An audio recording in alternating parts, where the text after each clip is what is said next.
Good evening and thank you for joining us for KREM 2 News at 5. I'm Mark Hanrahan. It's good to have you here. I'm Whitney Ward. All right, let's kick things off talking weather now. Today is a bit drier and less windy than yesterday, but that chilly weather not going anywhere. No, it's settling in. Meteorologist Cody Proctor is here filling in for Jeremy tonight. Cody, what can we expect here for the rest of the night? We're still expecting chilly temperatures as we head into the rest of our evening hours and into early tomorrow morning. But right now, a gorgeous view as we take a look over Coeur d'Alene at the moment. Enjoy this because it won't be long before daylight saving time ends and we start to fall back. Won't be long before it gets pretty dark pretty early in the evening. So enjoy this right now. Temperatures are currently at 49 degrees as we start off this hour over the Spokane Airport. Winds coming out of the west-southwest at 13 miles per hour. Across the region, we're still seeing some sunshine in Wenatchee and Moses Lake right now, mostly in the mid-50s there. A little cooler as we head further towards the east, towards Spokane, Coeur d'Alene, and Sandpoint right now with some cloudier conditions. Now, as we take a look at our satellite and radar map, we are looking to see things clear out as we head into tomorrow. Tomorrow could bring some chances for some fog in the morning and then moving out and clearing up for us, and we'll see some sunshine as we head into your afternoon and into your Wednesday. However, off in the distance, there's some changes that could be impacting our Halloween forecast. For the next 12 hours, we're looking to see those partly cloudy skies, temperatures dropping down to the upper 30s as we start off tomorrow morning. So it's still going to be chilly outside. It's definitely a layer season. Meanwhile, for the next 3 days, again, that chance for some fog in the morning, partly sunshine. Wednesday could be one of our warmer days in the low 50s, and then Thursday bringing a chance for some rain as we head into your Halloween holiday. Temperatures that day could be in the upper 40s. All right, Cody, thank you very much. A major election story that we are tracking tonight. Police in Washington and Oregon are now investigating after 3 ballot boxes were set on fire with ballots inside. The boxes were lit on fire this morning in Vancouver, Washington, and in Portland, Oregon. The Clark County auditor said hundreds of ballots were severely burned and some of them were destroyed. And Portland officials say that fire suppression in their boxes were able to mitigate the damage. Investigators say the cases are related and they have identified a suspect vehicle. We don't know the motive behind these acts. It sounds like a series of 3 at this point.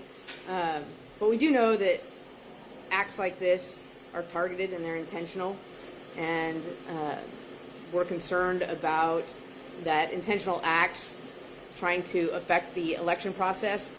So right now, voters are being asked to check with the Elections Division if they think their ballot may have been in one of those boxes. One of the most contentious issues on Idaho's ballot vote is this year voting yes or no on Proposition 1. If passed, the initiative would repeal the state's partisan primary system and replace it with a top 4 primary system. So that means all candidates seeking an office would appear on one ballot and the top 4 vote earners would advance to the general election. KREM 2's chief journalist Amanda Rowley spoke with Idahoans on both sides of the issue.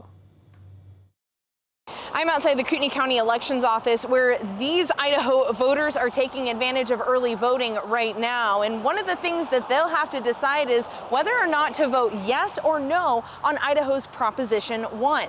Supporters of Idaho's Proposition 1 say the ranked choice vote system will broaden voter access to participate in elections. A major benefit of Proposition 1 and the top 4 open primary is that voters would be able to vote for the person and not always the party. So they could choose to support the Republican they really like for the governor's race.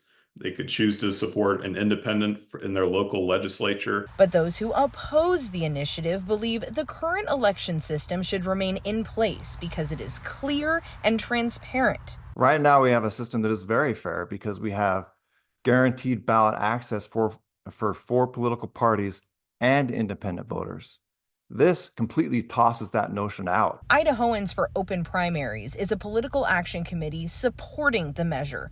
The Idaho Secretary of State's website shows it's received about $4.5 million of out-of-state contributions and a little more than $1 million of in-state contributions. So based on those numbers, do you think it's fair to call this measure an Idahoan initiative?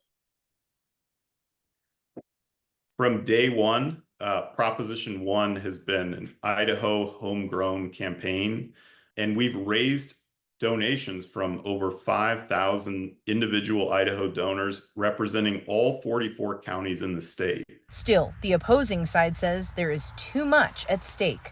If this were to come into place, we would completely and radically change our entire election system, both primary and general. We would essentially erase the ability for counties to run their own elections, and we would be subject to the whims of outside, very wealthy political organizations who want to change the way we do elections here in Idaho. In Coeur d'Alene, Amanda Rowley, KREM 2 News. Another ballot initiative we want to take a look at tonight is an effort to repeal Washington's capital gains tax. Tonight we're breaking down how that initiative is written and what your vote on Initiative 2109 will mean. Initiative 2109 would repeal the 7% capital gains tax that comes with the sale of assets like stocks, bonds, or business interests with capital gains of more than $250,000. Supporters say the tax is a kind of income tax and that Washington has a long tradition prohibiting state income tax. But opponents say repealing this initiative would take billions of dollars away from childcare and education programs over the next several years. They say the law only affected 4,000 people in all of Washington last year. So, this election day, voting yes on I-2109 will get rid of the tax, and a no vote will keep the current funding measure in place. And for a breakdown of initiatives on Washington and Idaho ballots this election season, you can check out all of our explainers on KREM 2 Plus. You can download KREM 2 Plus right now for free on Roku, Amazon Fire, and Apple TV. And we want to give you a chance to hear from the two candidates running for Washington's 5th Congressional District. We hope you'll join us this Wednesday for a debate between Carmela Conroy and Michael Baumgartner.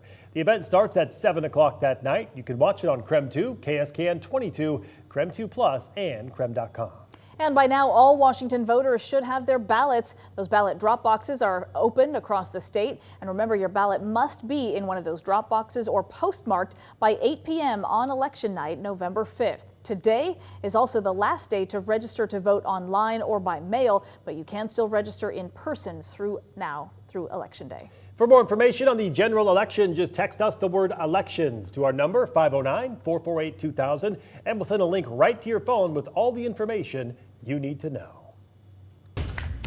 Washington State University police are now increasing patrols on campus. This comes as they investigate a possible sexual assault on campus. The university said in a Facebook post that the assault involved a female student in a parking lot just south of Beasley Coliseum last Monday. According to police there, the suspect grabbed the student from behind and choked her, causing her to pass out. The student then woke up in the same location but believes she may have been sexually assaulted. So if you have any information, you're asked to please call WSU Police. You can see right there that number is at the bottom of your screen.